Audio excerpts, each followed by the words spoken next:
ಸತ್ಯನಾರಾಯಣ ಪೂಜೆ ಕಥೆಯನ್ನು ಅರ್ಥ ಕೇಳುವುದರಿಂದ ಅಥವಾ ಸತ್ಯನಾರಾಯಣ ಕಥೆ ಓದುವಾಗ ಮಧ್ಯಕ್ಕೆ ಎದ್ದು ಹೋಗುವುದರಿಂದ ಸತ್ಯನಾರಾಯಣ ಪೂಜೆಯನ್ನು ಮಾಡಿದ ಪೂರ್ಣ ಫಲಿತಾಂಶ ನಿಮಗೆ ದೊರೆಯೋದಿಲ್ಲ. ಇಂತಹ ತಪ್ಪನ್ನು ಮಾಡುವುದರಿಂದ ನೀವು ವಿಷ್ಣುವಿನ ಕೋಪಕ್ಕೆ ಗುರಿಯಾಗ್ತೀರಿ.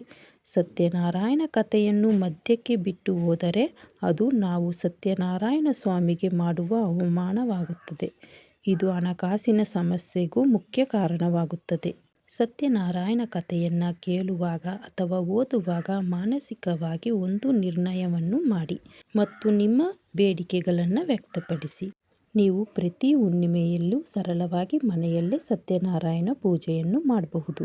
ನೀವು ಸತ್ಯನಾರಾಯಣ ಪೂಜೆಯನ್ನು ಮಾಡಬೇಕಾದ್ರೆ ಕೈಯಲ್ಲಿ ಅಕ್ಷತೆ ಹೂವನ್ನಿಟ್ಟು ಸಂಕಲ್ಪ ಮಾಡಿಕೊಂಡು, ಅಂದರೆ ನಾವು ಯಾವ ಕಾರಣಕ್ಕಾಗಿ ಸತ್ಯನಾರಾಯಣ ಪೂಜೆಯನ್ನು ಮಾಡ್ತಾ ಇದ್ದೇವೆ ಅದು ಬೇಗನೆ